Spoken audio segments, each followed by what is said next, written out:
Hey, everybody. Um, my name is Bill Mosley, and I know a lot of you. This is kind of fun. I wish we were all in the same room together, but that it is what it is with distance ed, I guess. Um, so today I'm going to talk about authentic assessment and how we can develop more authentic assessments for our students. Some of this will probably be a challenge to some of the ways that you've thought about teaching and learning in the past, and I think that's a good thing. I want to say up front, though, that I don't view this as like a black and white, good or evil kind of issue. It is really just like, what can we do to make it a little bit better? That's sort of what I do every semester. Is I take a look at what I did last semester, and I say, what can I do to make it a little bit better? And maybe the little bit better is trying out this authentic assessment business. Um, so first of all, let me frame this properly. Am I talking about assessment capital A or assessment little a? And sorry, I'm trying to make this a little bit smaller. There we go. I got so many things on my screen, and I just gave away my whole speech here.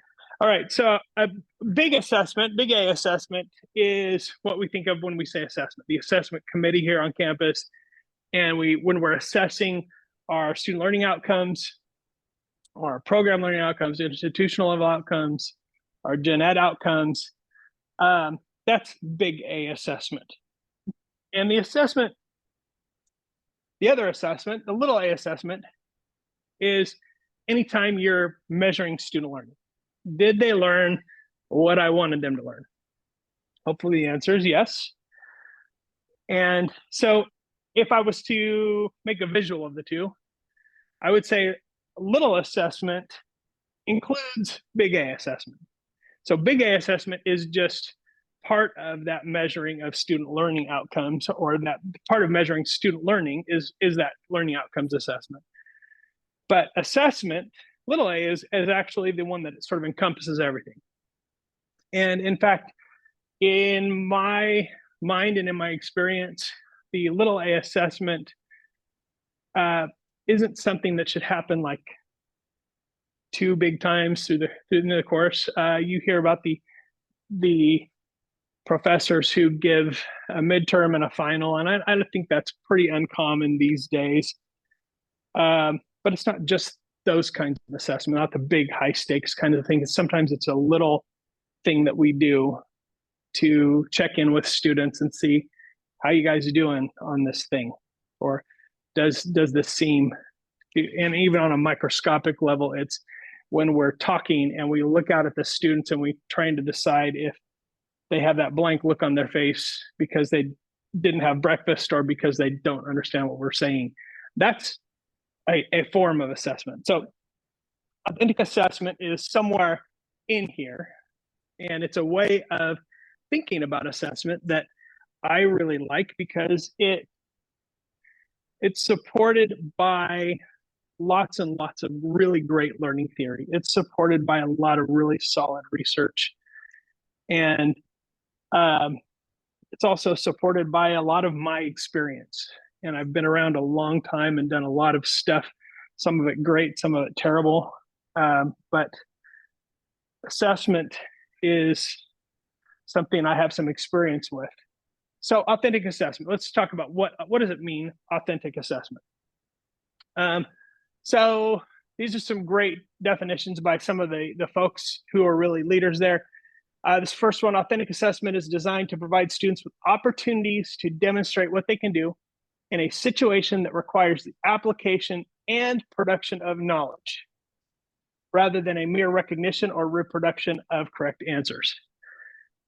If you're familiar with Bloom and his taxonomy of learning, you will immediately travel to your mind is at the top of that pyramid, right? Synthesis, application, construction of new things. Authentic assessment is there. So Palm 2008, authenticity is defined as assessment that is real in terms of processes and products assessment conditions. or the presented context, and true to life beyond school, curriculum, classroom practice, or learning and instruction. And here's a simple, short one: student activities that replicate real-world performances as closely as possible. For some of us, that is immediately going to trigger thinking about certain kinds of things that we do in our class. There it is. For me, authentic assessment is almost a no-brainer. I teach computer science. I want my students to learn how to write computer code. When I do authentic assessment, it's having them work on coding projects. Are there computer science professors out there, or even at BC, who give a lot of multiple choice exams? Yes. But that's the difference between an authentic assessment of coding ability and maybe a less authentic assessment. But for those of you who might teach philosophy, you might well think, what's a real world application of philosophy? And I would say there are a million of them. We use the application of philosophy in so many areas that it almost feels like we don't use it at all. In English, I was thinking about this. English already does a really great authentic assessment. Like in English 1A class, they're writing an essay that literally puts into practice everything they learned throughout the whole semester, right? So those are all examples of authentic assessment. We're talking about an assessment activity that replicates what the person out in the real world, whatever that means. Sometimes out in the real world is higher levels of academia, or a higher level. If I'm learning it in math 1, what I need for math 2, there's an application there somewhere too. And we'll get into that. So assessment is when authentic assessment is when we directly examine student performance on worthy intellectual tasks. Wiggins, you're going to hear that name a lot today. Wiggins is one of my favorites on this topic, and he is prolific and has written the definitive manual for instructional design, as far as I'm concerned. But directly examine student performance on worthy intellectual tasks. Again, that's the tip of the pyramid with Bloom. A worthy intellectual task is not recall, folks. It's not rote memorization. So authentic assessment, what are the critical components? Authentic assessments require students to be effective performance with acquired knowledge. They attend to whether the student can craft polished, thorough, and justifiable answers, performances, or products. Again, we're not talking multiple choice. Can a multiple choice test be an authentic assessment?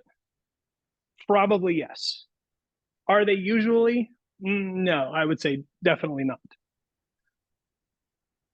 Authentic assessments mimic the messiness of real work.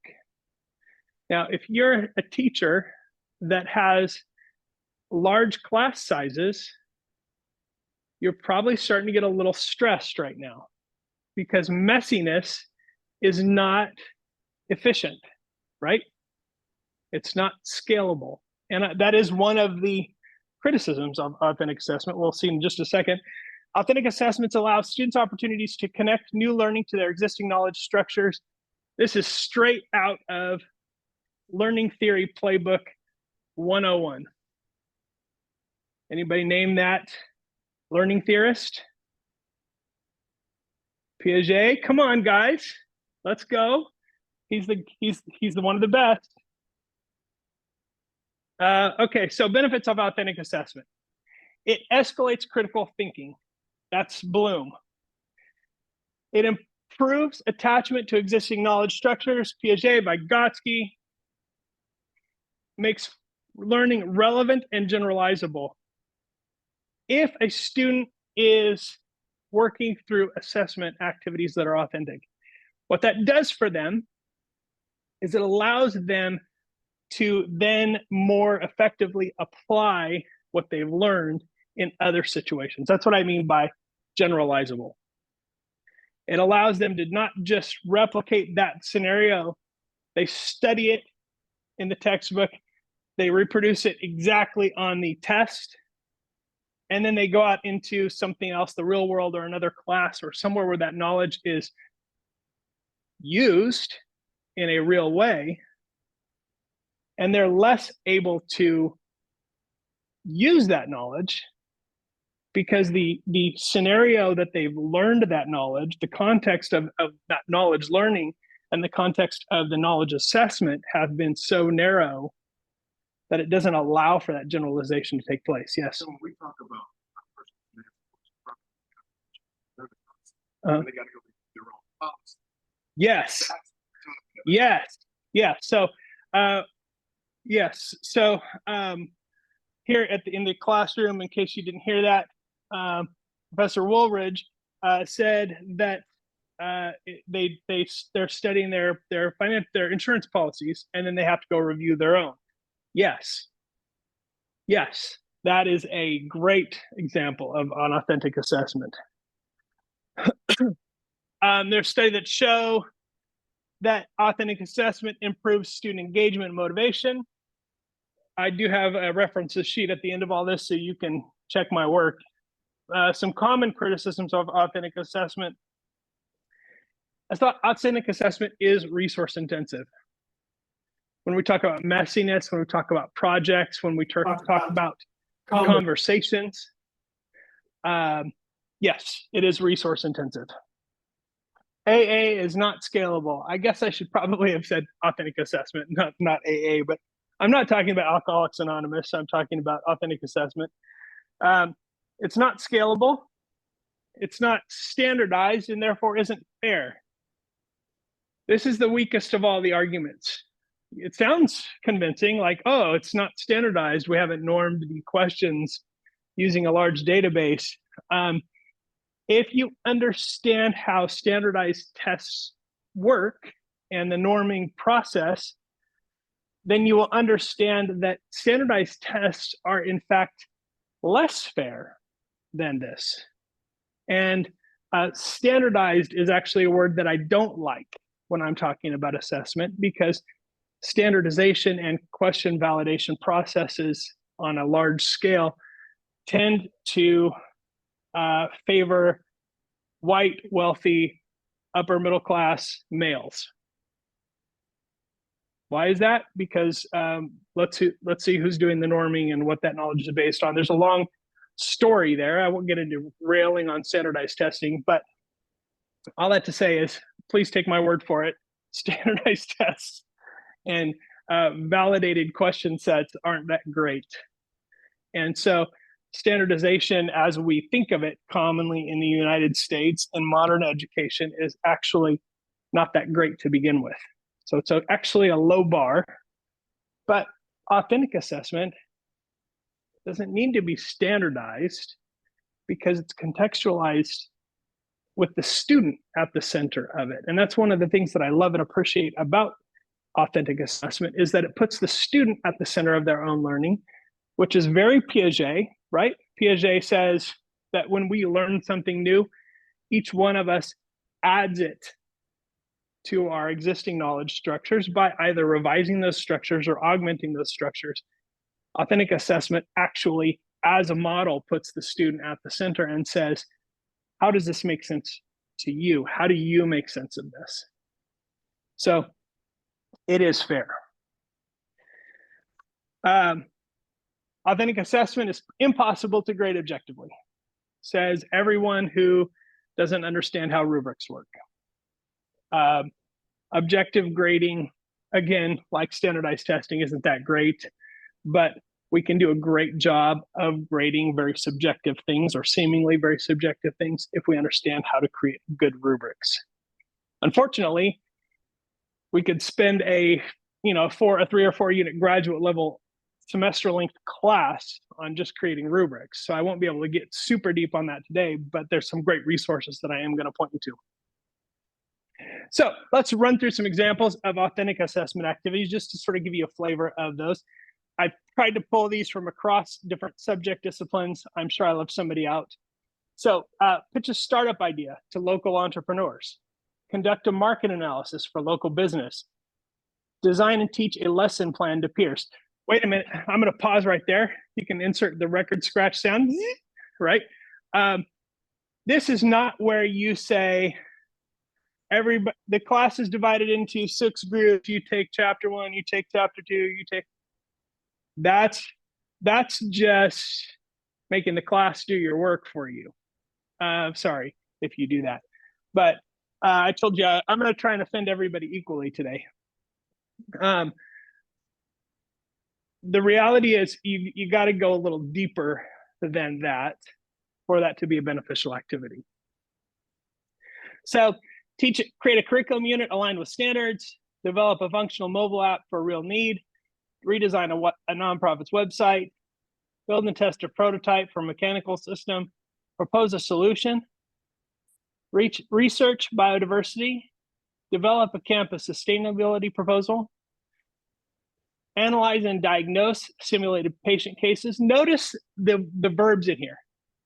Notice we're not saying remember, recall, create a public health education campaign, conduct a community needs assessment, advocate for policy changes, design a strategy, administer cognitive tests, present a multimedia literary analysis project, curate, debate, write. So it's these action words. Now, it doesn't have to be projects all the time. Okay, it doesn't have to be these big month-long or multiple week-long things. It doesn't have to be that. I don't want everybody to get overwhelmed and say, well, I can't fit that into my class. I have all this material to cover, right? It can be low stakes. It can be high stakes. We'll get into that. I don't want to overwhelm people with these big ideas, but the point is you are getting students out there creating and synthesizing and putting together their ideas. And in doing that, you are putting them at the center of their own learning. There's a level of ownership, there's a level of autonomy, creativity there that just sucks them right in a great way. So 2 great resources. First one, this book. If you buy one book on how to design instruction in your entire life, let it be this one. Okay, it's by Grant Wiggins and Jay McTeague. Yes, it is from 2005. The first edition is much older than that. Does it work for online? Yes, because instruction is instruction. And this is, in my opinion, the best book on instructional design ever written. I absolutely love it. And in it, it discusses a process called backward design that starts with the end in mind. I'm sure you've heard that. Guess where it came from? Now you know. This is it. This is the great book. So I'm going to actually walk you through the steps of the backward design process so you can get a feel for it. Second resource, this one, Authentic Assessment Toolbox. Terrible website. Just really it looks, this is what the Bakersfield College website kind of looked like when I started working here. It was a great website in 1998, and I don't think he's changed it since then.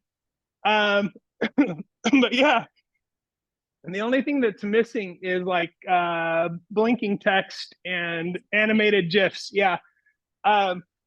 But johnfmueller.com/toolbox. The hilarious thing is if you go to just johnfmueller.com, you just get a directory listing of the site, just like here are the files that are on my web server. So it's kind of wild, but it's actually a really good website, and it mirrors a lot of what we talked about in the backwards design process as well. So it's really funny. But I go there a lot because I like what he has to say. He's got some good stuff, and he tries to link to resources. Some of the links are kind of sketchy, but it works all right. So the backward design framework, I think there's 6 or 7 steps. I'm just going to breeze through them so you get a flavor for this. But if you get Understanding by Design, UBD.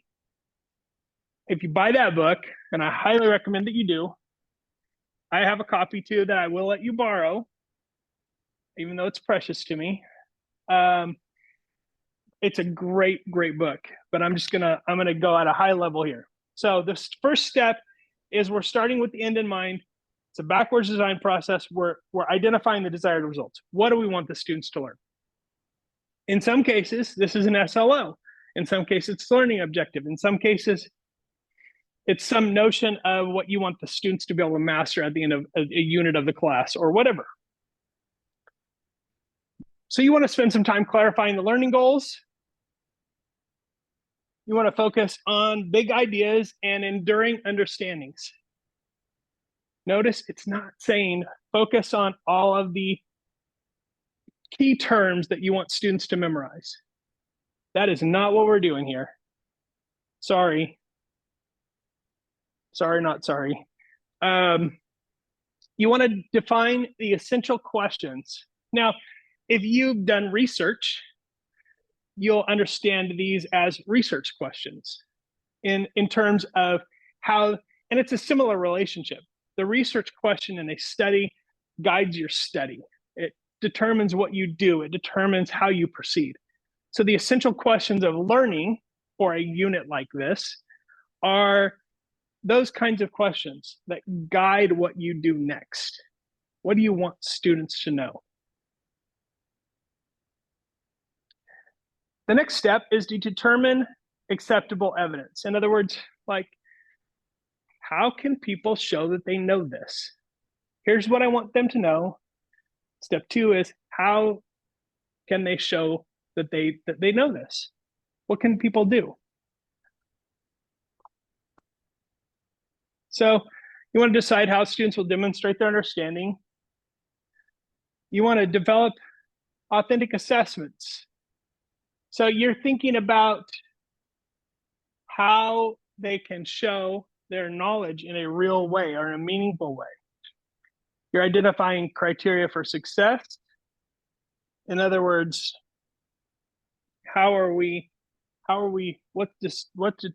what differentiates between a student who successfully demonstrates this and a student who doesn't? In my own classes, I use a model of mastery learning where I either give the student full credit or I give them instructions for what they need to work on, and I let them do it again because I want them to master that concept, and they can't move on to the next thing until they master the previous thing. So it's a building process that works for my class because I'm teaching computer programming, which needs to build on each previous step like that. And I have some flexibility built into the class. It's a little different. That won't work for every class. I don't expect it to. But what are the criteria that you want to use for success? Next, so you've decided on the destination. You've sort of decided how students will show you that they're arrived at the destination. The next step is to sort of look at the path to that destination. So you want to plan the learning experiences and the instruction that goes with that. So we're going from the end to back to the beginning. So activities and lessons. Here, a good set of tasks provide opportunities for these 3 things. Engagement. In other words, we're capturing student interest. We're connecting it to real world stuff. Exploration. People have a lot of trouble with this, especially in college. They say, well, preschool is the time for finger painting and exploration and trying things out. And I would say, so is college, if you want it to be good. Powerful learning experiences provide students with agency, with choice, with an opportunity to be creative. Kolb, K-O-L-B, is the learning theorist that talks about that. So exploration equals motivation. Exploration equals creativity. And creativity is the biggest cheating reducer you can possibly introduce in your classes if you're worried about cheating, which many of us are. Application allows students to practice and apply their learning in context. Allow them to try stuff out. Tinkering. If you don't believe in the power of exploration and tinkering in your learning experiences, then I would like to direct you to Google the Lifelong Kindergarten Group at MIT, where they have an entire building with walls that are covered in buckets of Legos. And they do some of the most powerful, most dynamic learning research you've ever seen. Lifelong Kindergarten Group, built around those two principles. So the next thing we're going to do for students is frame the learning problem. Remember, we're working from the end backwards toward the beginning. We want to create a scenario or task that situates the learning in a realistic or meaningful context. This is sort of where the rubber meets the road with the authentic assessment. You're telling a story to the students about what it is that we're doing here. You're framing the problem in a way that helps them see how the knowledge fits in with the world, how the knowledge fits in with their model of learning. And Keith, with your insurance application, that's a pretty easy connection, right? Because you're saying to them, here's the theory, here's how insurance works, here's how what a policy looks like. You need to understand those, because if you don't understand your insurance policies, you're going to be in trouble one day. You'll be really sad if something bad happens. And so you make that connection and you make it personal and contextualized in a real way. And then when they go look at those things, they're probably very interested all of a sudden in how those work. Yeah. And women's insurance for those that are. Yeah.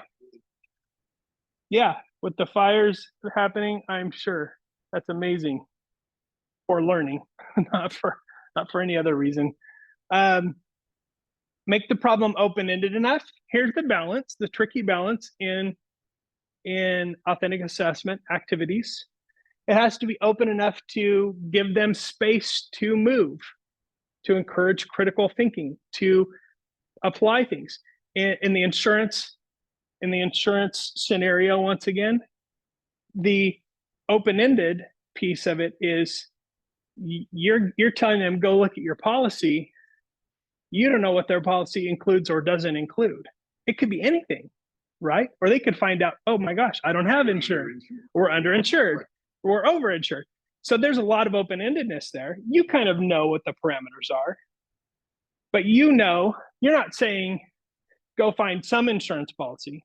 You're saying go find this kind of insurance policy. So it's focused enough to ensure that they are going to meet those learning goals, right? So that's sort of that balance, and it is an aperture thing, where you're saying, how big do we open this problem up? If it's too narrow, and one of the best tables in the Understanding by Design book actually differentiates between something that's good in terms of scope and something that's too narrow. And basically what it says is something that's too narrow reduces a learning assessment to just a learning activity. If it's too narrowly defined, if there's no creative freedom, if there's no agency, if there's no ability to tinker, then the critical thinking just it just evaporates, because it's like the difference between driving your car on the road and driving the car on the Autopia ride at Disneyland, right? No matter how bad a driver you are at Disneyland, you're going to stay on that rail. It may be a bumpy, terrible ride if your 2-year-old is in charge, but you're staying on the rail. That's not authentic. Authenticity says, if you drive off the road, we're going to drive off the road. But I'm going to tell you, this is the road. This is what we're doing. I'm going to give you the tools, but if you drive off the road, we're going to have to do some other stuff. I'm going to correct you, or I'm going to bring you back, or that's where your expertise as a teacher comes in, right? Thank you. So this is where we are going back. We're making sure we're doing a self-check here to say, does this connect with the essential questions that I designed at the beginning of this? Does it connect? Is this map that I'm drawing for students, or the road in that analogy again? I'm going to beat it to death now that you complimented it. Does that road actually lead to the destination that I started out identifying? And sometimes, I'll admit, it's so fun to design these things that I get to this point, I'm like, uh-oh, this is a really fun activity, but it doesn't, it's not going where I need to go. It's just fun. I'm guilty of that for sure. Okay, so scaffolding, specific word here. You've probably heard it used. That's Vygotsky, if you want to sound really smart. Lev Vygotsky, early 20th century Russian learning theorist. Scaffolding is his word, but supports, resources, and guidance for students. Break the problem into manageable steps so that you don't overwhelm yourself, you don't overwhelm students. Also, those steps can be like formative assessments that work really well. Good chance. Steps should include feedback, but here it is. Scaffolding, reducing support. That's the keyword, scaffolding. Scaffolding is not just helping students when they can't jump from A to B. It's not just providing them extra support or building them a bridge. It is starting them with a lot of support and moving them to a next step where they get a little bit less, and the next step where they get a little bit less. And this is where an elegantly designed instructional problem or instructional unit really excels. Because you'll take students who at the beginning of the unit couldn't do it at all by themselves, and you'll end up with students who look completely different at the end, who can do that thing, but it's because you helped them a little bit less along the way. So finally, big one, at the end, encourage reflection and revision. This is a nice way to wrap up stuff. It's also a great way it's a great deliverable, for lack of a better word, for the assessment. Like after students go through this experience, if you want a deliverable to give them the grade on, a reflective piece or a guided reflection is a great way to do that. The upshot of that is that the reflection is just adding a little bit more glue to their knowledge structure. It's reinforcing it. Okay? Incorporate opportunities to reflect. Formative feedback. In other words, here's what you can do better. Here's a different way to think about that. And then finally, you're sending them out into the world, right? Transferable skills and knowledge. Make connections across disciplines, make connections to real world context as you can. Because then you're encouraging that generalizability. Now there's some generalizability already there because of the way you've structured this and providing them that freedom to move and that agency to decide their own thing, and the creative aspects of this already makes it more generalizable than, let's say, a rote memorization sort of exam. But if you can explicitly help them, even if it's let's unpack this. We just did this activity. You wrote your reflective paragraph or whatever. Now let's spend 5 minutes talking about, hey, where do you think you could see this popping up elsewhere in your life or in your career or in this subject? What are some connections? Or here's some connections that I see. What do you think about that? It could be something very informal. Okay, so those are the steps in the understanding by design process, or the backwards design process as is detailed in understanding by design. Again, you can borrow my book if you want, but it's fabulous. And it's sort of it's not exactly a workbook format, but it kind of has a workbook vibe to it. And I really like that because it helps you apply it right as you're going through the book. It's very practical. So if you're overwhelmed by the idea of introducing authentic assessments, let me give you some different ways to think about it. So I always say start small. What's one thing you can do in your course, one little thing that would be authentic? I would encourage you to think about the rhythm of your class. And when I say that, what I mean is, you know, some people do like a quiz on Thursday every week, and I have 3 exams through the class and a paper. You kind of have if you chart out your class like a heartbeat, you can kind of see those rhythms. And if your class has no rhythm, then I would encourage you to think about that as a positive thing you can do for students. Providing a rhythm gives your students a sense of predictability about your class. And predictability is a good thing because that reduces their cognitive overhead. If you've heard of cognitive load theory, basically you don't want students worrying about what comes next in your class. You want them thinking about the material and their learning experience.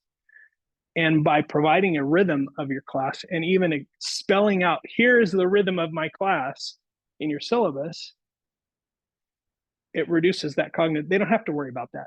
They can worry about the subject matter. So think about the rhythm. This is a great one. And almost everybody who's had any experience teaching can answer this question. What's your favorite part of your class? Everybody's got one. You got a favorite thing that you love teaching. Your favorite unit. You get a little excited every time you get to it. Think about that part. And if it's not an authentic learning experience for students, maybe that's a great place to start because you have energy that you can put into that part. There's nothing wrong with that. We have cognitive overhead too. And sometimes that excitement about, I love teaching this thing, or maybe it's something you know a little bit more about, that gives you an edge too in terms of design and authentic assessment activity.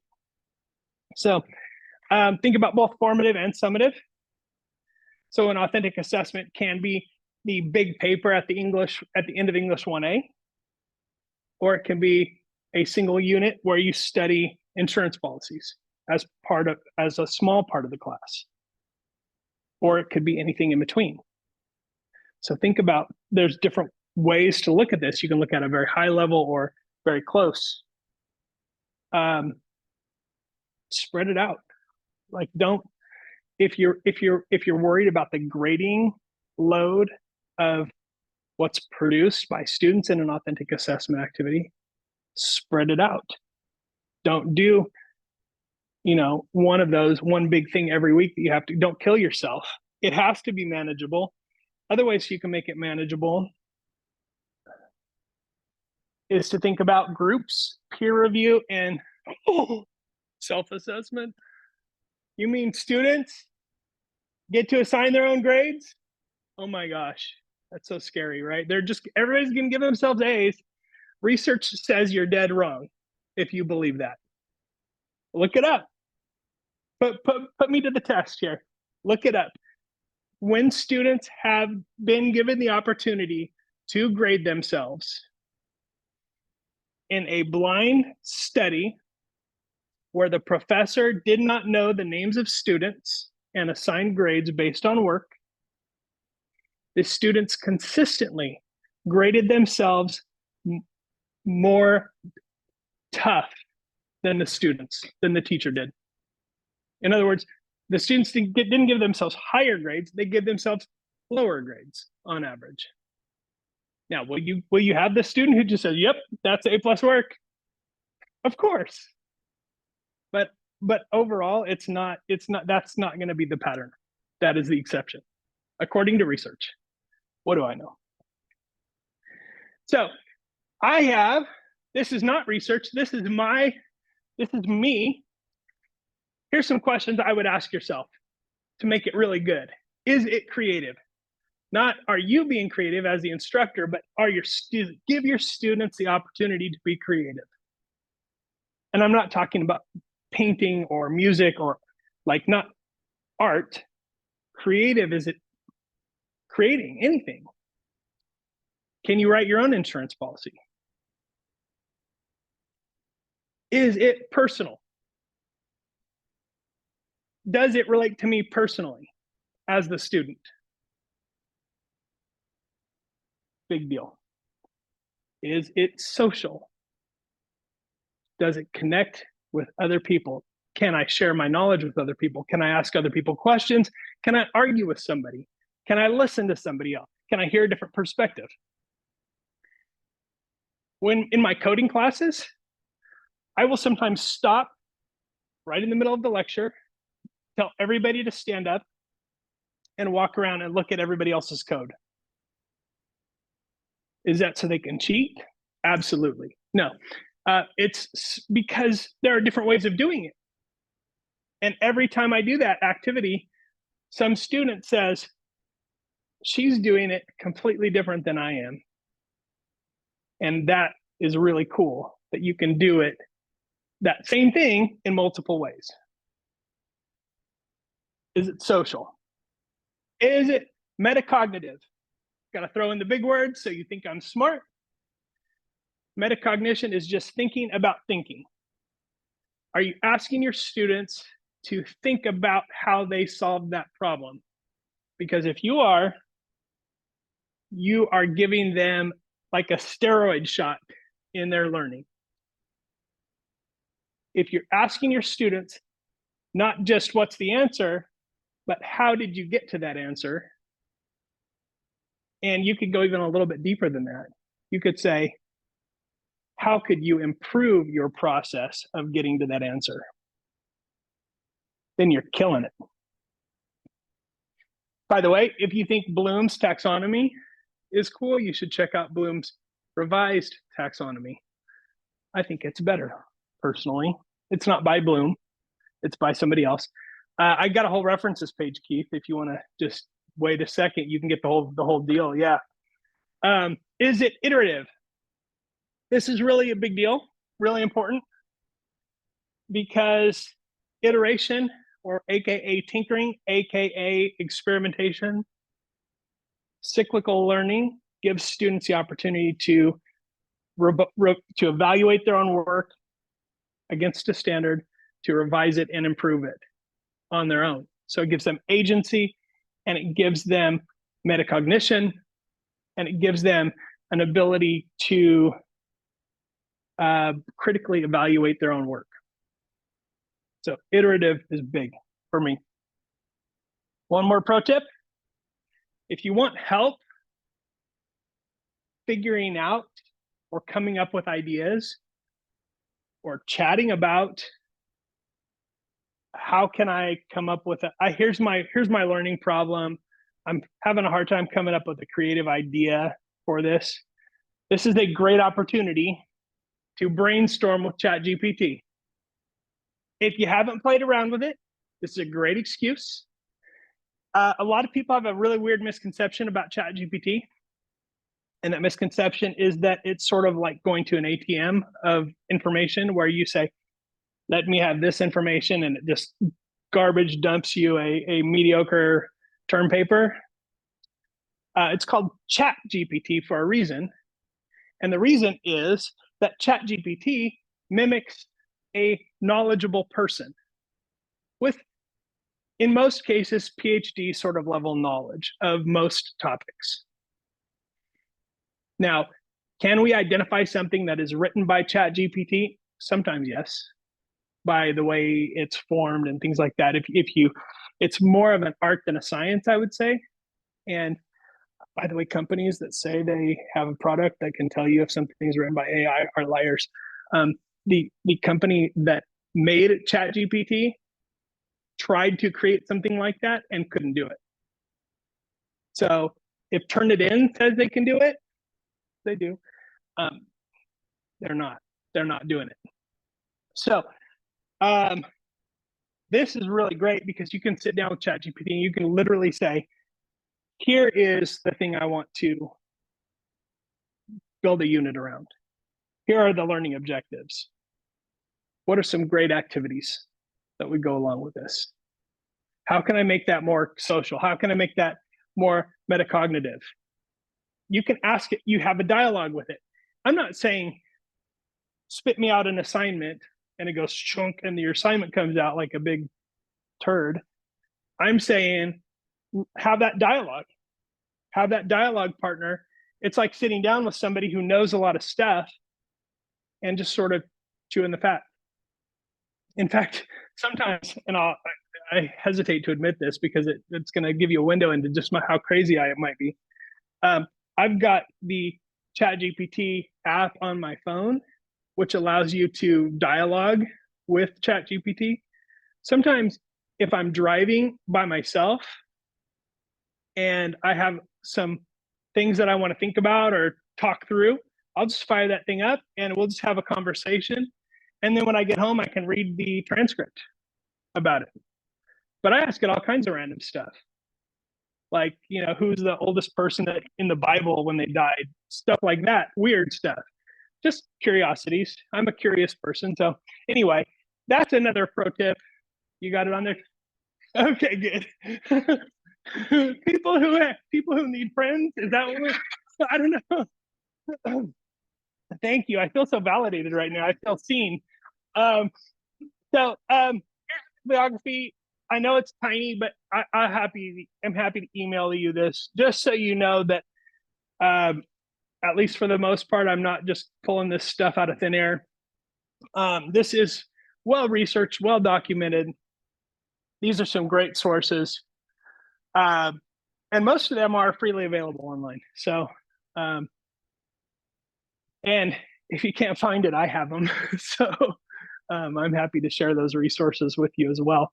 But honestly, I think that authentic assessment can be a real game changer for almost any subject. And if you're sitting here after hearing me talk and you're saying, that sounds cool if I taught computer science, but I teach X and I don't think you can do that. Let's have lunch and just talk about it. I'll be your ChatGPT and we can talk about ideas. I love to think through ideas for learning units and assessment using some of these techniques. I think it's I don't know, I'm a nerd, I guess, but I'll own it. Are there any questions? Chat. People have asked that, and it says this is very Thanks, Irina. She's a plant from my own department. So hang on. If you go to my website, I'm going to put it in the chat. There's a link to download the PowerPoint presentation. I forgot that I already did that. It is www.bmosley.com. There we go. And yeah, 2 E's. MOSELEY. You can download that presentation and check my math and all that stuff. But like I said, I would love to help anybody who wants to talk through this stuff or just ideate or heck challenge me on my thinking. I welcome it. So any other questions? I want it to be noted that I did finish early for once in my life.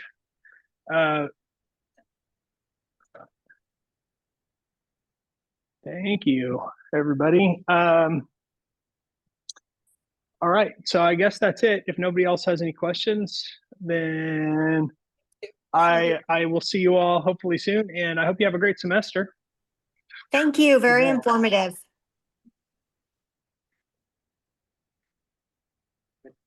You bet. See you soon.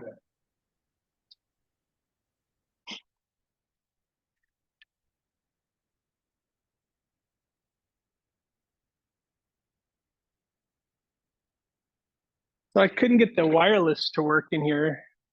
So what I did is I plugged my iPad into the HDMI and mirrored my so I could be up here because I hate talking on the side of the Yeah. room. It's a disaster, this room. Ridiculous. Like you even have the thing up here, but we don't have, all we need is a long HDMI port Yeah. and we solve it. Yeah. Plug it in my computer, which has a regular HDMI port. It doesn't show all the colors. But when I use this, it works. So I don't know. We had a similar issue and I thought we replaced the HDMI cable. So that's interesting. Yeah, it's not the cable. I've tried my own cable too. Oh, okay. Yeah, I was in here early messing around. Yeah. Okay. Ah, Stop recording now.